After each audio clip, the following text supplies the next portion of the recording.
तो ये क्लैंप है कटर का, ठीक है। क्लैंप हमने लगाया, इसके बाद हम नीचे वाला कटर लगाएंगे, ठीक है। कोशिश करें नए कटर यूज़ करें, अगर बहुत अर्सा बाद ये ख़राब हो जाती है तो ये आपने फिर चेंज करना पड़ता है, ठीक है। तो ये इसके एडजस्टमेंट है। ये सारी चीज़ें मैं एक एक करके कोशिश करूँगा कि आपको समझा दूँ। लेफ़्ट राइट ऊपर नीचे कैसे एडजस्ट होता है, या ऊपर वाला कटर या इसको चेंज करना, तो ये बड़ा आसान तरीका है, सिर्फ इसके एडजस्टमेंट समझ में आ जाए, ठीक है। इस स्क्रू से हम इसको लेफ़्ट राइट मूव कर सकते हैं, ठीक है। तो ये हमने अंदर की साइड धकेल दिया, ठीक है,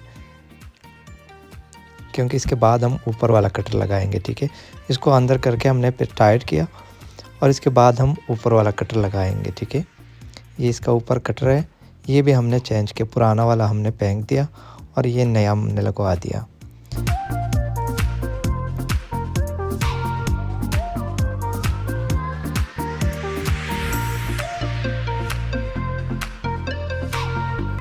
तो ये अब पटरी सुई हम आपको दिखा रहे हैं, ठीक है। ये मोटी साइज़ में मोटी टाई है, ठीक है, डबल सुई।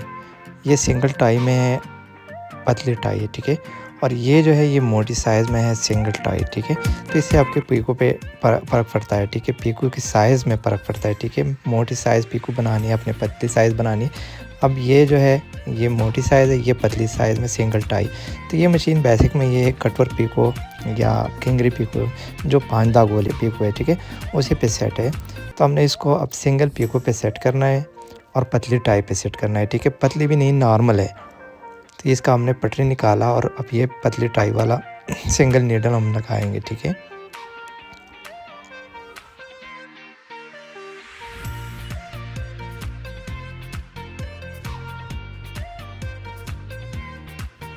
अब चूँकि हमने लेफ़्ट साइड पे सेट करनी है तो राइट वाला सुई है ये इसको निकालना पड़ेगा, ठीक है। लेफ़्ट वाला सुई रह जाएगी, राइट वाले हमने निकाल लिए, ठीक है। राइट वाला साइड जो दाग है ये भी हमने निकालना है, ठीक है। और ये इसके बाद हम पटरी सुई लगाएंगे इसके ऊपर।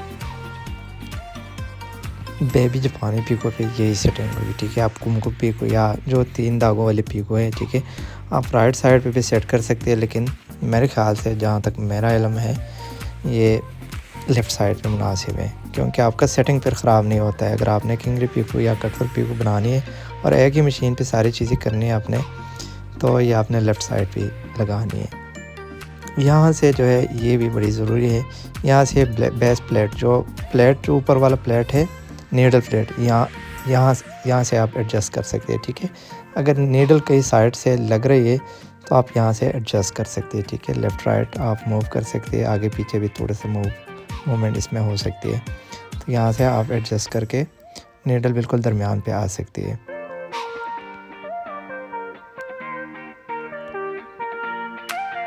तो इसमें हमने अभी धागे चेंज करने हैं। यहाँ नीडल की जो धागा है, ठीक है, अगर ये धागा कभी कभार टूट जाती है और आपको समझ नहीं आ रहा है कि कहाँ से इसको सेट करें, ठीक है। तो ये 12 नंबर जो केमिकल का धागा है, कांच का है या जो भी है, मुख्तलिफ़ नाम इसको भी कहते हैं, तो ये आप लगा सकते हैं, ठीक है। एक तरह की प्लास्टिक का धागा होता है, केमिकल लोग बोलते हैं, मुख्तलिफ़ नाम से कहा जाते हैं। तो ये राइट साइड पे हमने जापानी पीको का ये धागा लगाया और 2 जो है ये धागे हमने खाकी लगाए।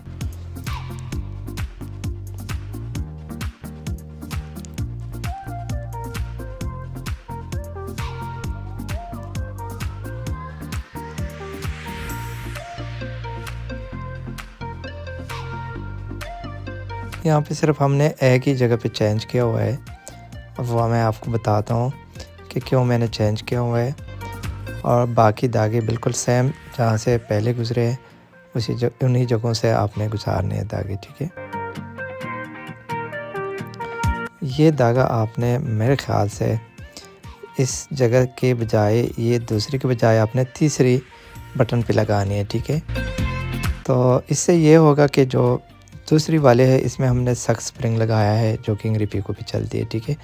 तो अगर इस पीको पे आप ये धागा चलाओगे तो इसको बहुत ज़्यादा लूज़ करना पड़ेगा, ठीक है, और हो सके तो एडजस्ट भी नहीं होगा। तो अगर आप दूसरे के बजाय इस तीसरे में आप लगा लें, वैसे भी आपके पास ये तीसरा वाला बटन फ्री है, तो मेरे ख़्याल से बेबी पीको के लिए आपका सेटिंग बिल्कुल ख़राब नहीं होगा। तो मेरे ख़्याल से ये बेहतर रहेगा। ठीक है, आपका सेटिंग वैसे ही रहेगा जैसे पहले ही थी। 19-20 की सेटिंग होगी तो उससे आपका सेटिंग ख़राब नहीं होएगा।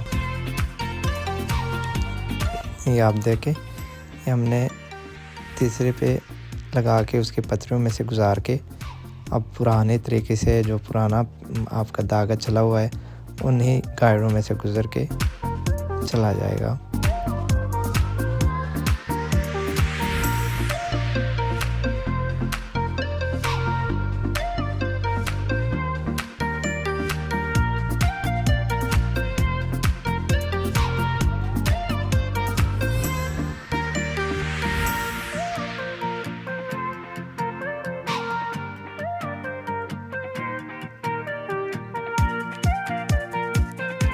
जब भी आप मशीन को 19-20 की कोई सेटिंग फिटिंग हो, जो भी हो, तो आप कोशिश करें कि 1-2 चक्कर जो है ये आप हाथ से मशीन घुमाएं। ठीक है, अगर कोई पुर्जा लग जाता है, अगर कोई सुई या लूपर एक दूसरे से टकरा जाती है तो आपको पता चलेगा, आपका टांका, आपका एक एक चीज़ आपको आइडिया हो जाएगा कि मेरी मशीन की पोजीशन क्या है। ठीक है, उसके बाद आप स्टार्टर लगा के मशीन चला सकते हैं। ये अब इसमें मैंने दोबारा से सेटिंग की है। सेटिंग इसका मैंने टांके के हिसाब से की है। ठीक है, जो टांका वहाँ पे बन रहा है, जो साइज़ बन रही है, ठीक है, ये मैं थोड़ा सा जूम करके आपको बता देता हूँ, दिखा देता हूँ। तो इसी हिसाब से मैं अपनी जो मैं सेटिंग करता हूँ तो मैं कटर को थोड़ा सा और भी साइड पे लेके जाता हूँ। उससे फिर ये होता है कि पीको आपका जो है वो ख़राब नहीं होता है।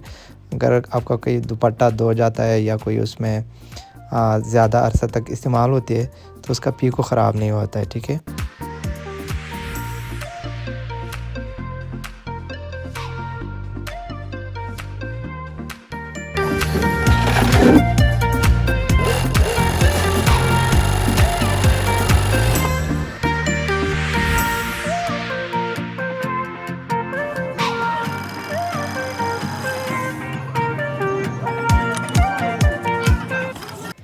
अच्छा यहाँ पे ये पैर जो है ये कटर के साथ थोड़ा सा लग रहा है। ठीक है, तो इसको थोड़ा सा हमने लेफ़्ट साइड पे करनी है। थोड़ा सा यहाँ से एडजस्ट करें कि कटर के साथ ये ना लग जाए। ठीक है,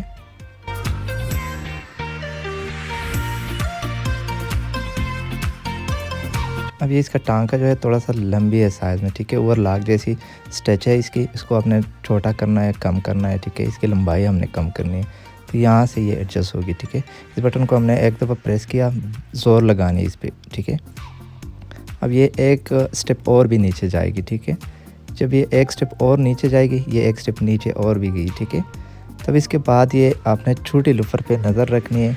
छोटे लूफर का जो गज़ है, ये जब आप ऊपर करेंगे तो इसका स्टिच लंबी हो जाएगी, नीचे करेंगे तो स्टिच छोटी हो जाएगी। ठीक है, इसका स्टिच हमने, इसका लूफर छोटा गज़ हमने नीचे किया, इसका स्टिच छोटी साइज़ में आ गया। इस तरह ये इसका स्टिच आप कम ज़्यादा कर सकते हैं। इसका स्टिच बिल्कुल बेबी पीको या जापानी पीको के लिए सेट हो गया है।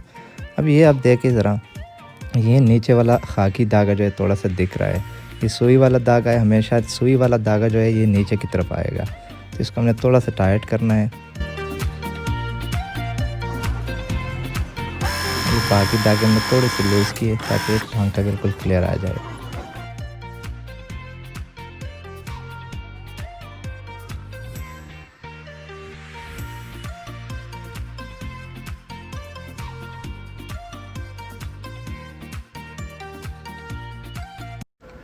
अच्छा, ये सुई लगाने का भी तरीका मैं आपको थोड़ा सा बता दूं।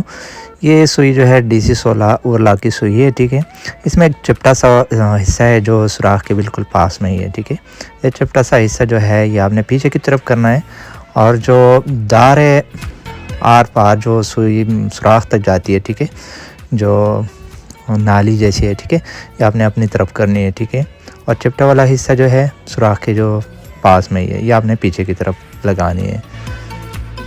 और इसके बाद जो है मैं आपको एल्की का भी बता देता हूँ। जो एल्की जो है ये इस तरह लोग जब टाइट करते हैं, लूज़ करते हैं, तो हल्की सी उसको इसके ऊपर ज़ोर नहीं लगाते, इस वजह से या स्क्रू ख़राब हो जाता है, स्लिप हो जाता है, या एल्की ख़राब होगी, स्लिप हो जाती है। ठीक है, तो इसके ऊपर आपने ज़ोर लगा के पैच खोलनी है या टाइट करनी है। ठीक है,